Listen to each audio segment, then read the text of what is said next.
Okay, I have to admit, I have a little joke I want to share that has nothing to do with the actual homily, but has something to do with gospel. Do you know why the Sadducees are called the Sadducees? It's because they don't believe in the resurrection of the dead. That's why they're sad, you see. Okay, I'm sorry. It was really bad. That's the kind of stuff that we talk about in seminary.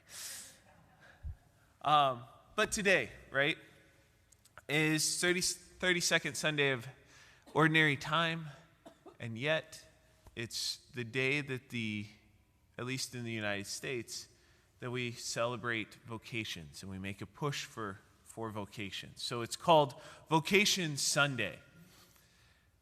Ordinarily, this would be the time that I'd give a talk on, typically religious vocations. So the priesthood or the religious orders or things like that. But I was reading over what the USCCB put out for their vocations. And they focused instead, and I thought I'd do the same, on the one vocation that we all share. The most basic vocation of any Christian, of any Catholic. And that is the vocation to holiness. You and I are called to live a life of holiness.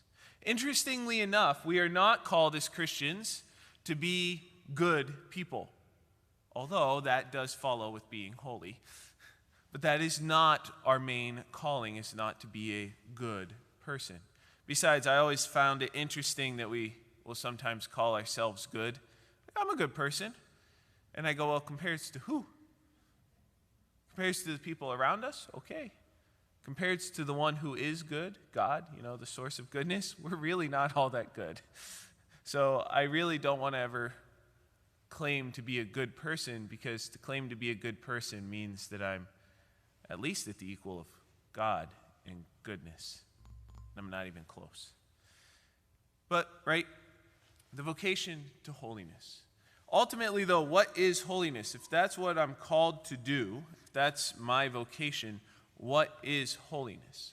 Holiness means that my life, my will, my whole self is aligned with God.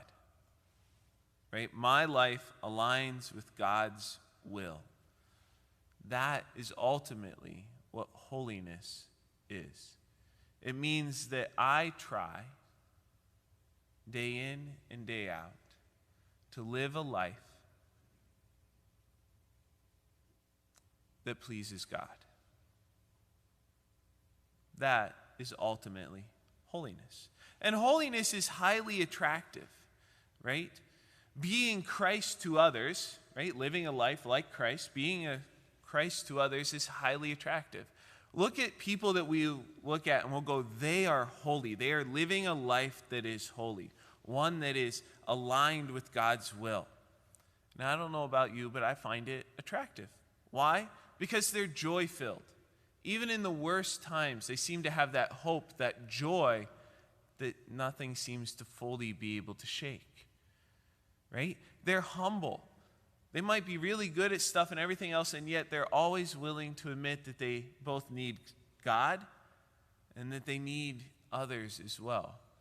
They don't try to be this bastion on their own. They're humble. They're willing to admit their faults and also to admit where they're good. They're patient. They're loving. And finally, they're focused on something not in this world, but on the next. And so no matter what happens here, they never seem to be bothered and worried too much. Yes, they work very hard here, but they always seem to, I don't want to say have no concerns, but very few worries, because they're constantly looking forward to something greater than this world, to God.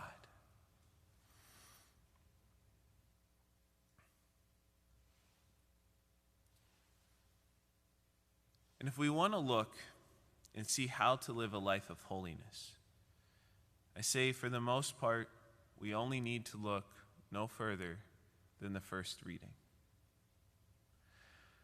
The 7 brothers were willing to die to not eat pork, to follow God's law in that one area. Now, some of you are old enough to remember whenever we were not allowed to eat meat on any Friday, right? Some of you remember that time. By the way, just going to give you an FYI, that's still the case, except, on outside of Lent, we're still not supposed to eat meat on Fridays unless we do some other sacrifice.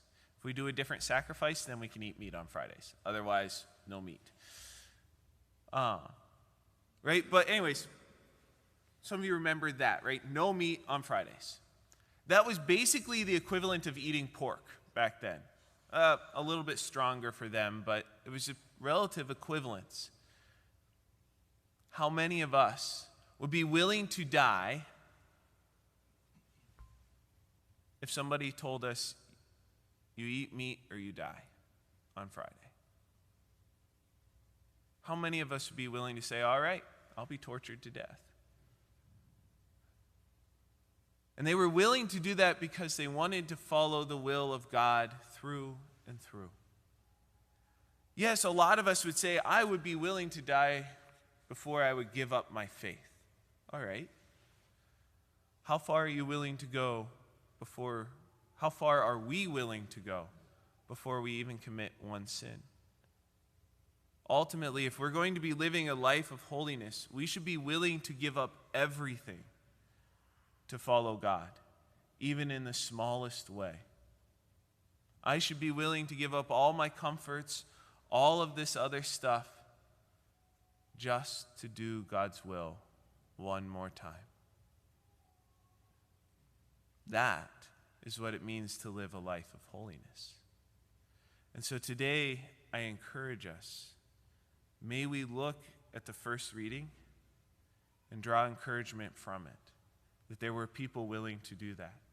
Let us look at the different saints that we have who are willing to do that as well, who gave up so much to do God's will.